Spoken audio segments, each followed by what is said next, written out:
Hello dear, आप लोग को स्वागत करता हूं। हमारे जितने भी डियर स्टूडेंट हैं थर्ड ईयर में अभी गए हैं तो उनके लिए बहुत बड़ा वीडियो लेकर आए हैं। बहुत बड़ा कहा जाए तो ये आपका सेकेंड विषय है जो कि सेकेंड सब्जेक्ट का है, वो है कम्युनिटी हेल्थ नर्सिंग सेकेंड। जैसा कि जानते हैं कि कम्युनिटी हेल्थ नर्सिंग फर्स्ट जो है आपके जीएनएम फर्स्ट ईयर में पढ़ना है।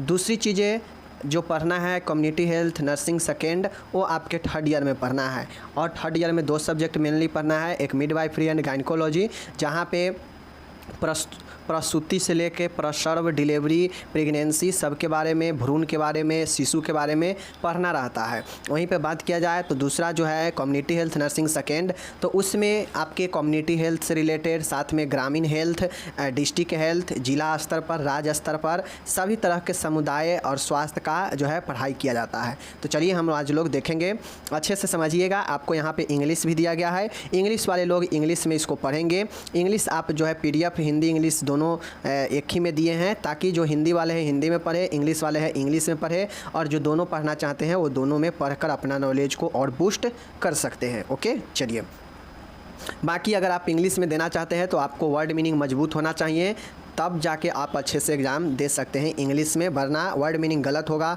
तो आपका कोई मतलब नहीं बनता है नंबर आने का। ठीक है, चलिए 10 क्वेश्चन लिए हैं, देख लीजिए। पहला है स्वास्थ्य के बारे में परिभाषा देना है। स्वास्थ्य क्या होता है, आप लोग फर्स्ट ईयर में भी पढ़े थे स्वास्थ्य के बारे में, स्वास्थ्य क्या होता है। तो देखिए WHO ने कहा कि देखिए WHO ने बताया, WHO के अनुसार स्वास्थ्य संपूर्ण शारीरिक, मानसिक और सामाजिक कल्याण की स्थिति है, रोग या अशक्तता की अनुपस्थिति मात्र नहीं है। स्वास्थ्य के मतलब ये नहीं होता है कि सिर्फ और सिर्फ रोग नहीं है शरीर में, या फिर कोई भी ऐसा डिजेबिलिटी नहीं है जिसके कारण रोग दर से, तो ऐसा कुछ नहीं है कि कोई व्यक्ति में अगर रोग नहीं होगा तो ही वह स्वस्थ होगा। समझ गए ना, रोग का अनुपस्थिति ही उपस्थित हो जाएगा तो वह रोगी हो जाएगा। लेकिन अनुपस्थित होना मतलब लोग समझता है कि अगर किसी में कोई रोग नहीं है तो वह स्वस्थ है, जबकि ऐसा नहीं होता है।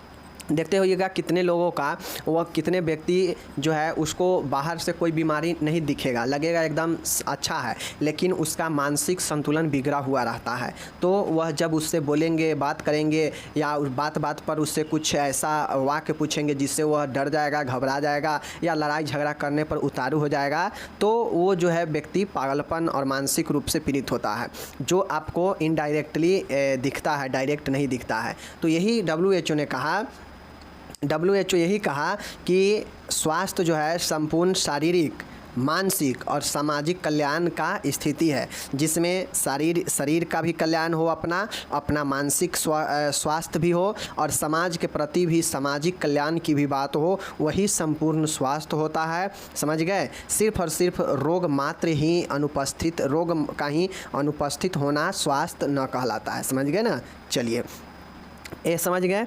चलिए इसी तरह आपका इंग्लिश दिया गया है कि अकॉर्डिंग टू WHO, ठीक है, health is a state complete, मतलब स्वास्थ्य एक संपूर्ण जो है पूर्ण, एक क्या है, स्वास्थ्य पूर्ण होता है कब, जब physical, mental and social well being, मतलब सामाजिक रूप से, भौतिक रूप से और मानसिक रूप से कोई व्यक्ति ठीक होता है, स्वस्थ होता है, तो जाके वह स्वास्थ्य का कल्पना कर सकता है। नोट मेयरली, मतलब यह सिर्फ ऐसा नहीं है कि डिजीज और इन्फर्निटी का ही अनुपस्थिति रोग कहलाता है। समझ गए, पहला हो गया।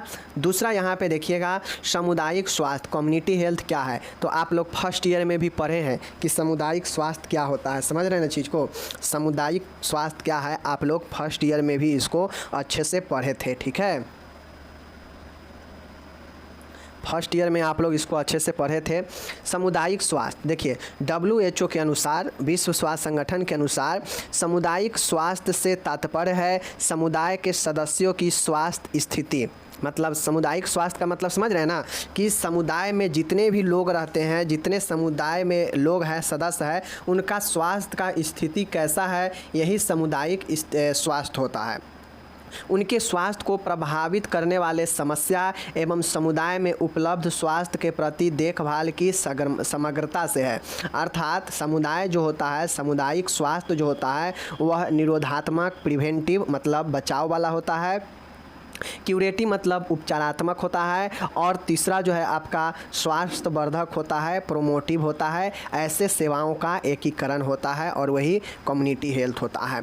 तो कम्युनिटी हेल्थ समझ गए कि WHO के अनुसार जो कम्युनिटी हेल्थ का परिभाषा है, WHO के अनुसार यह ये है कि समुदाय में जितने भी सदस्य होता है सबका स्वास्थ्य की स्थिति कैसा है, उनको स्वास्थ्य के प्रभावित करने वाले कौन कौन से ऐसे समस्या है जिससे व्यक्ति का, सदस्य का जो है स्वास्थ्य प्रभावित इफ़ेक्टिव हो सकता है। समझ गए। उसके बाद जो प्रभावित करने वाला समस्या है वो समुदाय में कितना उपलब्ध है, और स्वास्थ्य के देखभाल के लिए कौन कौन से चीज़ें हैं जिससे स्वास्थ्य को उन्नत बनाया जा सकता है समुदाय में।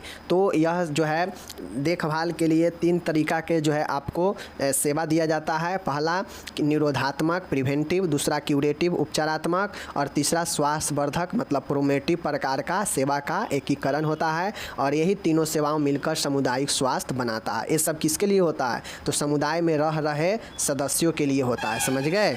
चलिए, इंग्लिश यहाँ पे दिया गया है। अगर आप इंग्लिश में तैयारी करते हैं तो आपके लिए इंग्लिश में यहाँ पे दिया गया है कि अकॉर्डिंग टू द वर्ल्ड मतलब WHO के अनुसार community health refer to the totally of the health status of member of the community, मतलब कम्युनिटी के सदस्यों का एक संपूर्ण स्वास्थ्य जो है क्या है, रिफ़र करता है कि समुदाय में लोगों को कैसा स्वास्थ्य है। ठीक है। The problem affecting their health and the health care available in the community that is community health. यह स्वास्थ्य समुदाय है जहाँ पे preventive, integration of curative and promotive service जो है दिया जाता है कम्युनिटी हेल्थ में। समझ गए। बाकी जो इंग्लिश वाले हैं अपना अच्छे से पढ़ लीजिएगा। ठीक है। चलिए, तीसरा देखिए सामुदायिक स्वास्थ्य नर्स क्या होता है। तो देखिए आसान है कि सामुदायिक स्वास्थ्य, समुदाय में जो स्वास्थ्य सेवा दिया जाता है, अभी ऊपर स्वास्थ्य के सामुदायिक स्वास्थ्य देखे हैं ना, उसमें जो 3 प्रकार के जो सेवा है, तो उस सेवा को कौन देगा? उस सेवा को तो कोई आम आदमी नहीं आकर देने लगेगा। तो उस सेवा को देने के लिए जो नर्स होती है समुदाय में, जो लोगों को, समुदाय के सदस्यों के बीच में उनको जो है स्वास्थ्य के बारे में, स्वास्थ्य शिक्षा के बारे में सेवाएं प्रदान करती है, वही जो है सामुदायिक स्वास्थ्य नर्स होती है। समझ गए। सामुदायिक स्वास्थ्य नर्स वह नर्स है जो समुदाय में व्यक्तियों और परिवारों को स्वास्थ्य शिक्षा एवं सेवा प्रदान करने के लिए प्रत्यक्ष एवं सर्वाधिक संबंधित होता है। यही सामुदायिक स्वास्थ्य नर्स होता है। सामुदायिक स्वास्थ्य नर्स एक नर्स है जो समुदाय में रहकर वहाँ के लोगों को, सदस्यों को जो है व्यक्तियों को, परिवारों को स्वास्थ्य शिक्षा और स्वास्थ्य सेवा देने का प्रदान प्रत्यक्ष और संबंधित तरीके से करती हैं। समझ गए। यहाँ पे इंग्लिश में दिया गया है। अगर आप इंग्लिश के स्टूडेंट हैं तो आप लोग यहाँ पे पढ़ लीजिए। बाकी हिंदी वाले हैं तो इसमें का आप लोग कुछ वर्ड मीनिंग देख लीजिएगा कि किसका मीनिंग क्या होता है। ओके ना। चलिए, 4th नंबर का देखिए सामुदायिक स्वास्थ्य केंद्र, community health centre. Community health centre का मीनिंग क्या होता है? तो देखिए सामुदायिक स्वास्थ्य केंद्र CHC, सामुदायिक स्वास्थ्य केंद्र का मतलब होता है कि जहां समुदाय के लोग जाकर अपने स्वास्थ्य को बारे में देखभाल कराते हैं, दिखाते हैं, वैसे ही केंद्र को स्वास्थ्य केंद्र कहते हैं। ठीक है।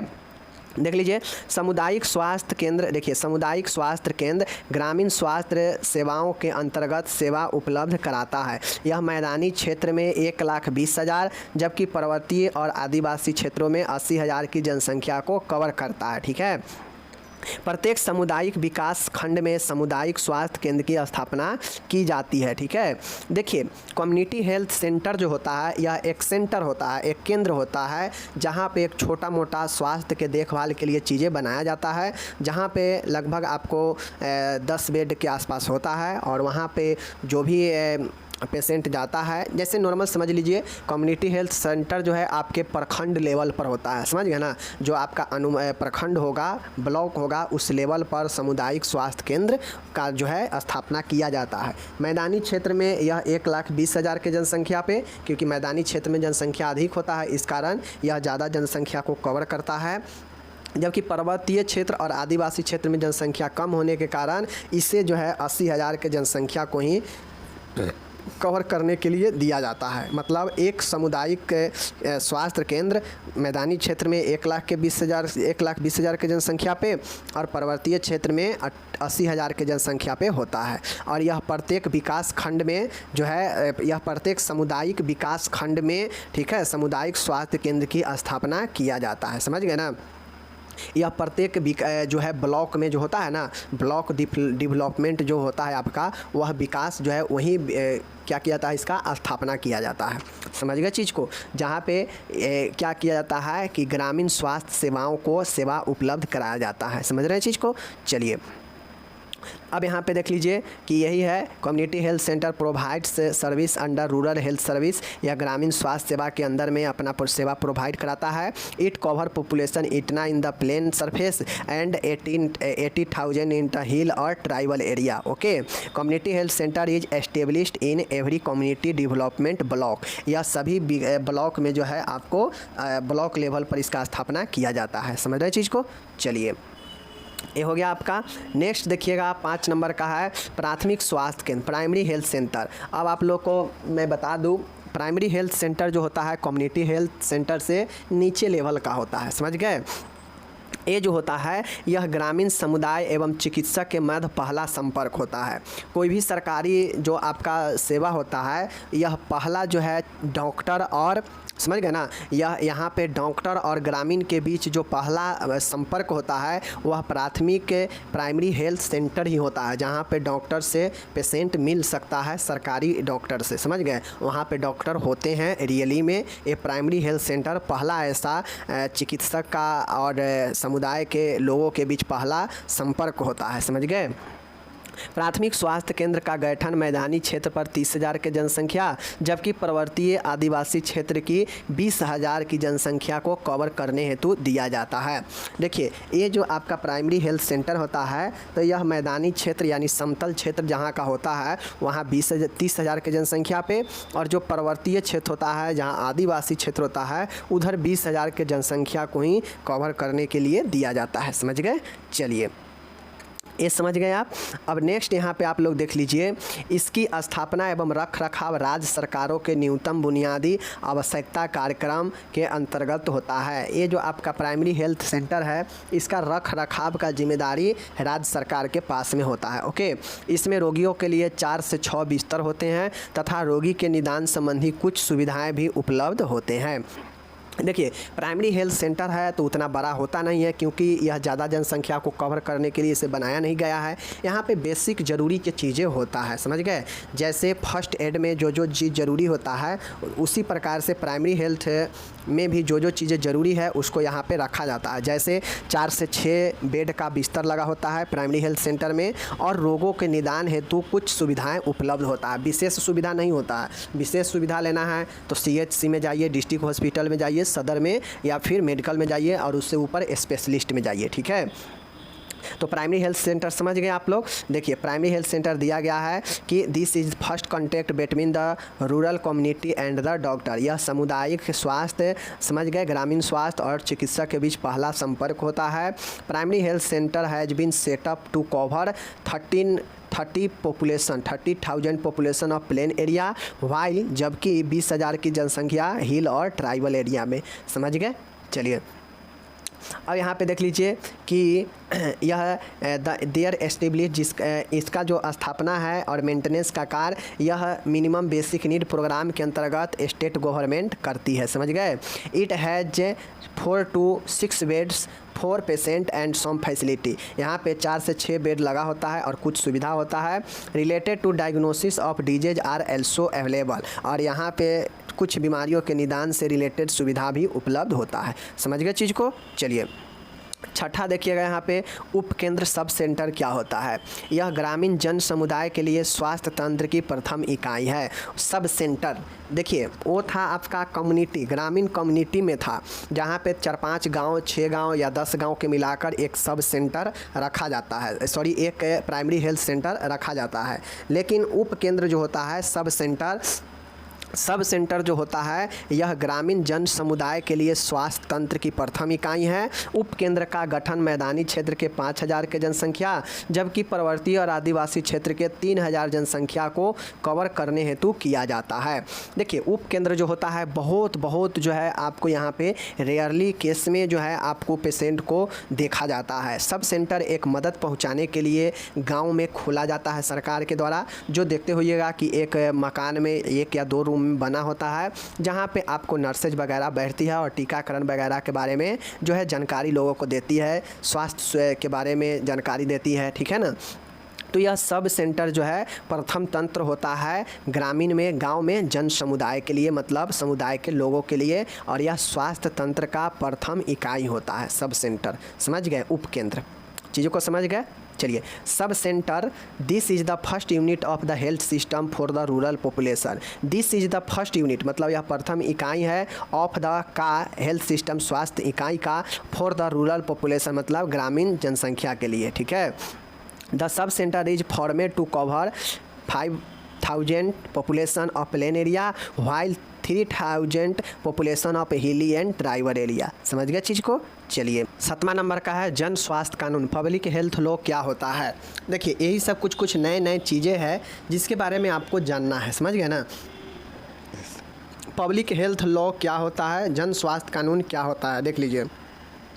जन स्वास्थ्य कानून संगठित समाज की एक ऐसी वैधानिक शक्तियाँ हैं एवं कर्तव्य है जिनके द्वारा व्यक्तियों को स्वस्थ बनाए रखने की स्थितियाँ सुनिश्चित की जा सकती है, ठीक है।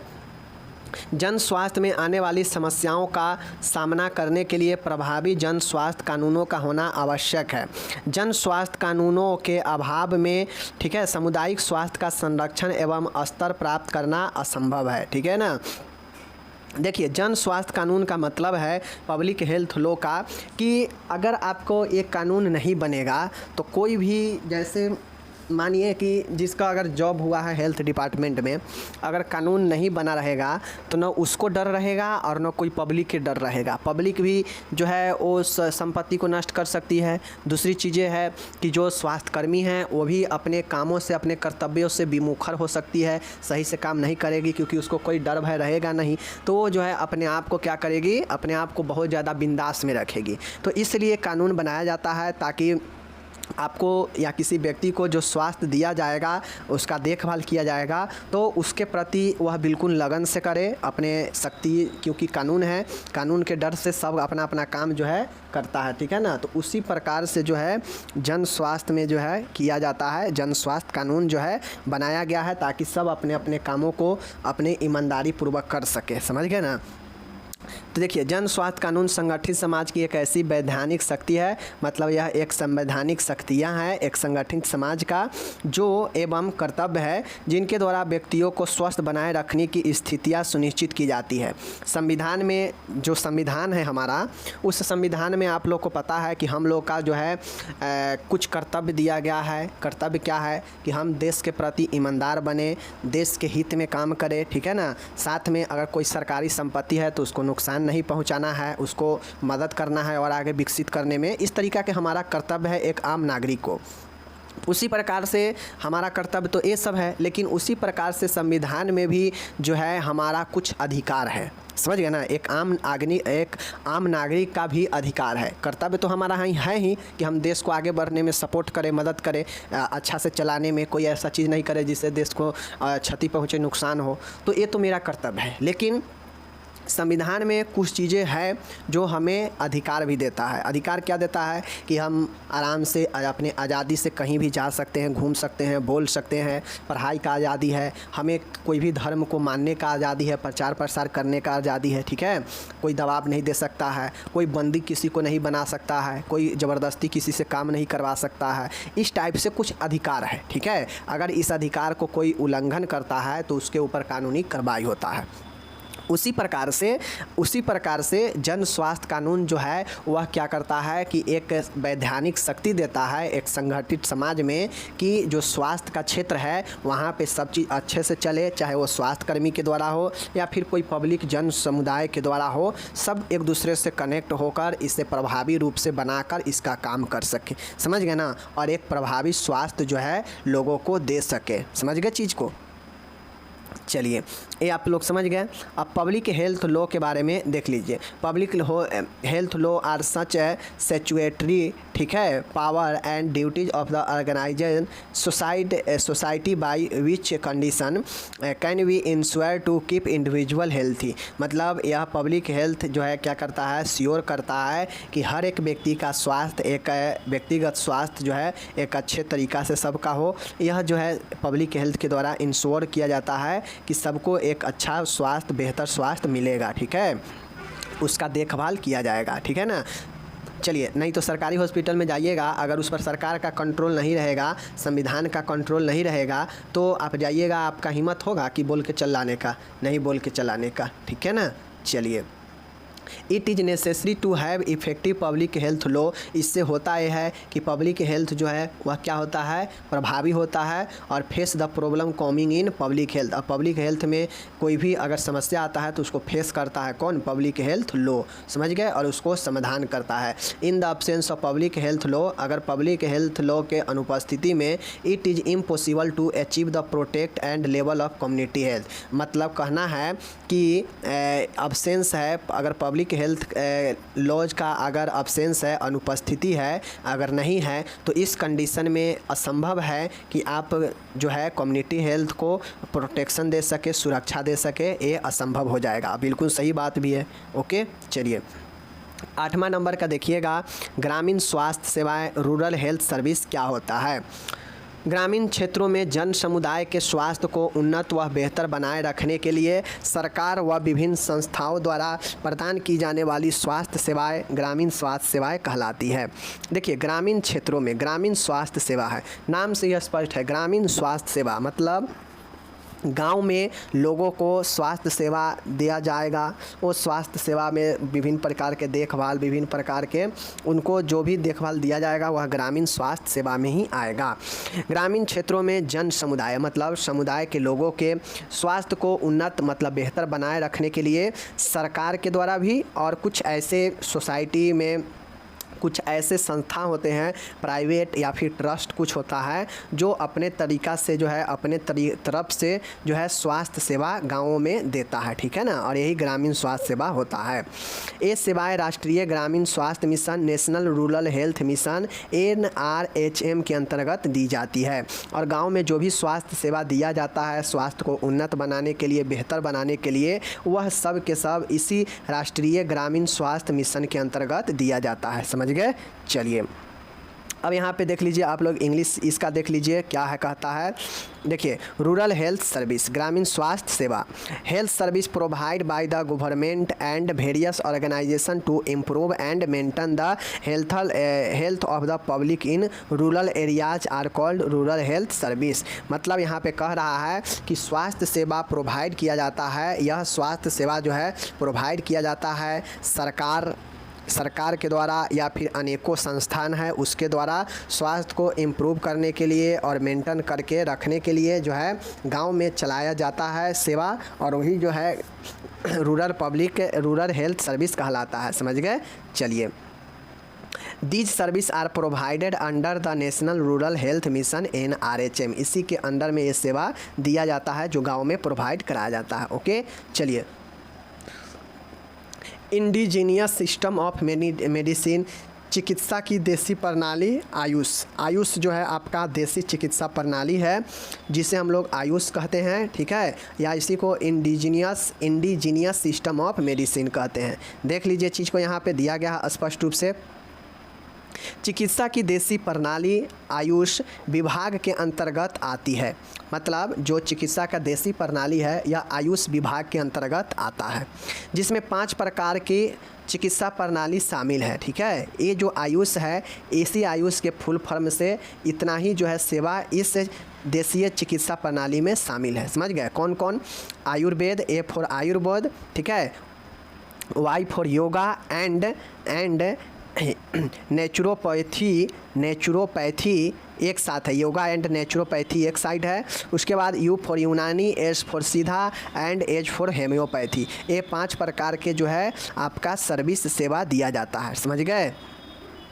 इन चिकित्सा पद्धतियों के अंतर्गत आहार चिकित्सा, पर्याप्त व्यक्तिगत एवं पर्यावरणीय स्वच्छता, दैनिक व्यायाम, योगा, व्यसनों से दूर रहना, स्वास्थ्यकर दिनचर्या आदि पर भी जोर दिया जाता है। अब ये आयुष जो होता है ना, तो ये आयुष जो है जोर देता है हमारा देसी प्रणाली पर, जैसे योगा करना, भोजन में ठीक ठाक आहार लेना, पर्यावरण को स्वच्छ बनाना, पर्याप्त व्यक्तिगत स्वच्छता बनाना, योग करना, व्यसनों मादक पदार्थों से दूर रहना और जो स्वास्थ्य का दिनचर्या है इस सब पर जो है जोर देता है कौन? आयुष। समझ गए आयुष क्या है? तो आयुष एक देसी प्रणाली का चिकित्सा क्या है? सुविधा है, जिसमें 5 प्रकार के जो है आपके चिकित्सा प्रणाली शामिल है। कौन कौन? आयुर्वेद, योगा एंड न्यूट्रोपैथी, ठीक है, यूनानी, सीधा एंड हेम्योपैथी। समझ गए चीज़ को?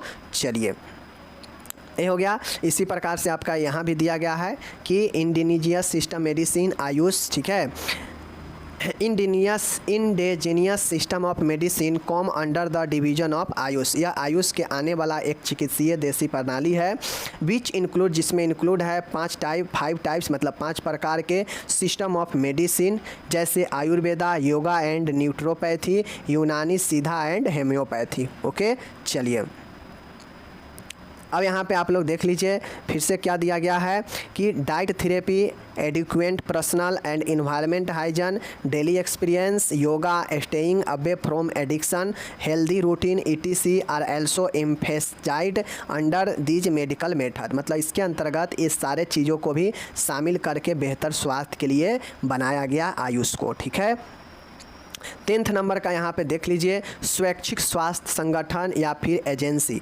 वॉलेंटियर हेल्थ एजेंसी क्या होता है देख लीजिए। वॉलेंटियर हेल्थ एजेंसी क्या होता है देख लीजिए। एक स्वैच्छिक स्वास्थ्य एजेंसी वह नॉन प्रॉफिटिक संगठन होता है जो कि स्वायत्तशासी समिति द्वारा संचालित होती है। यह संगठन अपनी सेवा के क्रियान्वयन हेतु बैठकों का आयोजन करता है, योजना का निर्माण करता है तथा संसाधन जुटाने हेतु धन संग्रह करता है। ठीक है उसके बाद क्या करता है कि यह संगठन स्वास्थ्य के विभिन्न पहलुओं से संबंधित कार्य करती है, जैसे स्वास्थ्य का उन्नयन, बीमारियों का रोकथाम एवं उपचार, शिक्षण एवं प्रशिक्षण, साथ में स्वास्थ्य संबंधी अनुसंधान। तो ये जो है आपका क्या कौन करता है?